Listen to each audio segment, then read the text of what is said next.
All right, buddy. So, it's been a while since we got to read some of this book. Daddy recordings, I guess, weren't working the way that we wanted to. So, let's go ahead and try videos. What do you think? So, the book is called The Fenway Foul Up. As a reminder, Chapter 1, which I believe you listened to, called The Green Monster, is about Mike and Kate. They're at the ballpark where the Red Sox play, and they're watching their favorite player, Big D. And Kate's mom works in the press box, so they got to go up there and watch batting practice and do all those fun things at the baseball field. Then they heard Big D's special bat had gotten stolen. So Big D's down there signing autographs, and the mascot's down there, and they start talking to the bat boy. And Mike remembers, man, that must be pretty cool to be a bat boy, but he's like, he was acting pretty suspicious. So they went down towards the field and they started talking with him. They decided they're going to do their own research and see if they can figure out what happened to Big D's bat. So chapter 3 is called Sunflower Seeds. Look, Kate, the bat boy is gone.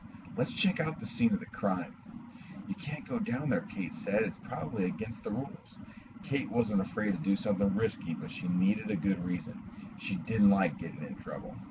Even if it is against the rules, said Mike, they'll probably just tell us to go back to our seats.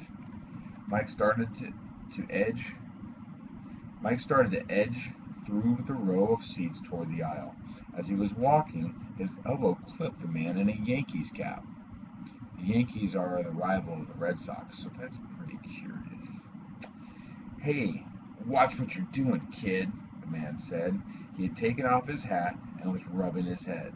You should be more careful. Now I've spilled all my sunflower seeds. Mike looked down. The ground near the man's feet was covered with little black and tan seeds. Kate shook her head and rolled her eyes. Mike was kind of clumsy. Mike turned red. Oh gosh, I'm sorry. I can't get I can get you another bag if you want. The man held up a white and red bag. That's okay. There's plenty left. Just try to keep your elbows to yourself from now on. Sure, Mike said. I'm really sorry. The man put his Yankees cap back on. He tucked the bag of seeds into his pocket and started kicking the spilled seeds away. Kate and Mike had reached the aisle when there was a whooshing sound, followed by a loud clunk. They whirled around to see the man pick up a long white plastic tube from the ground. On the other side, it said Big D, a life-size poster. He must have knocked it over with his foot. The man set the poster against his armrest.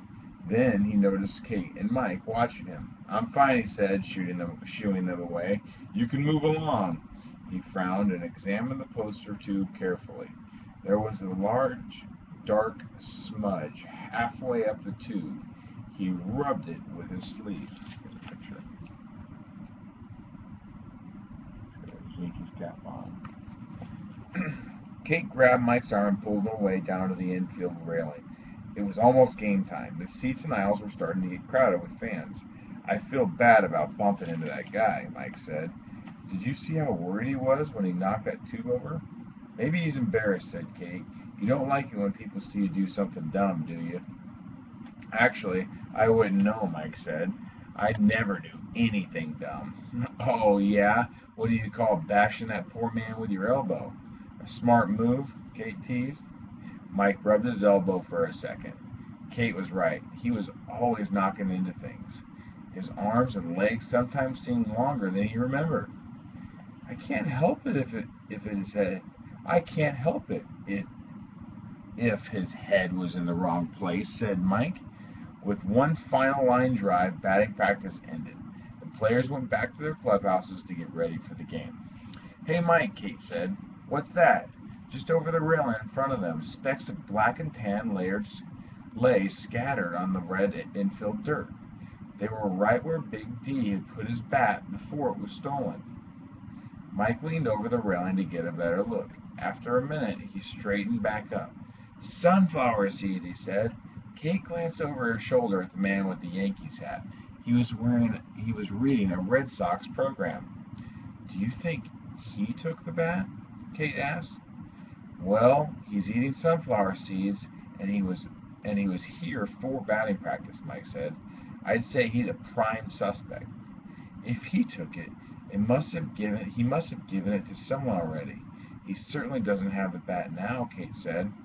Maybe, said Mike, or maybe he hid it behind the dugout or under the seats. Out on the field, the umpire brushed home plate. Fans streamed into their seats around the ballpark, carrying hot dogs, drinks, and popcorn. Mike felt a tap on his shoulder. He whirled around. It was an usher. Do you have tickets? The usher asked, in a gravely voice. Kate handed their tickets to him. We're sitting over there. We were just trying to see if that bat boy would give us a used ball. Remember how we got used balls at the batting practice during the game? Primo time to get it. Kate handed their tickets to him. Kate was good at thinking on her feet. When she needed to, she would come up with a reason for just about anything. It was a handy skill for keeping out of trouble. The usher looked at their tickets and then gave them back to her. You can stay here for now, but you make sure to return to your seats when the game starts. You may not have heard, but Big D's lucky bat is missing. We're asking for all fans to keep an eye out for any strange activities. Okay, Kate and Mike said. The usher moved on. He asked the other nearby fans for their tickets as well. On the sidelines, a few players started to stretch. Suddenly, Mike leaned way over the railing. What are you doing? Kate said. Are you crazy? You better watch or you're going to fall onto the field. We might get kicked out. Just getting a sunflower seed, Mike huffed. He stretched his right arm over the railing as far as it could go. Hey, kid, cut that out. No one's allowed near the field during a game. I wonder if that is a picture there. Mike quickly straightened up. The bat boy towered over him. The bat boy had caught him red-handed. Fans aren't allowed to reach over the railing or touch the field, the bat boy went on. You could get in trouble if anyone else saw you. Sorry, Mike said. I guess I got carried away. We heard about Big D's missing bat. We were just looking for clues, Kate jumped in. Do you know of anything about who took it? The bat boy tilted his head and squinted at them. He pushed his red sock cap up and said, I'm Mike, he said. Why should I tell you? Mike and Kate exchanged a glance. Then Kate shrugged. My name's Kate Hopkins, and this is my cousin, Mike Walsh. My mom's a reporter for American Sports. She's up there in the press room. Kate pointed to the window above them. The fat boy's face lit up when he heard the name American Sports. I love your mom's articles. My name's Bob, and they call me Bobby Batboy around here. It must be cool to travel to all the ballparks and write about different baseball teams, Bobby added. Mom likes it, Kate said, but Mike here would rather have your job. It's fun, Bobby said, but it's a lot of work. Bobby looked thoughtful for a second. Can you guys keep a secret? He asked at last. Instantly, Kate and Mike both said, yes. Good, Bobby said. He lowered his voice. The security team found a ransom note at one of the souvenir stands about half an hour ago. The note said that if Big D doesn't pay by the end of the week, his lucky bat will be turned into firewood. Bobby glanced over his shoulder. He leaned in towards Kate and Mike. See the man in the Yankees cap over there? He was one of the fans standing near the dugout during batting practice. He was close enough to take the bat. The security people are investigating. I knew it, Mike shouted. He gave Kate a high five. The fat boy looked puzzled. He frowned slightly. Knew what? He asked. He was our top suspect, too, said Mike. Because of the sunflower seeds. That's what Mike was trying to get when you caught us, Kate explained. She pointed to the pile of black and tan seeds. Wow, sunflower seeds. Right where the bat was stolen. I'd better tell security. Thanks for the tip. That's the end of chapter 3. The next chapter, The Secret Code.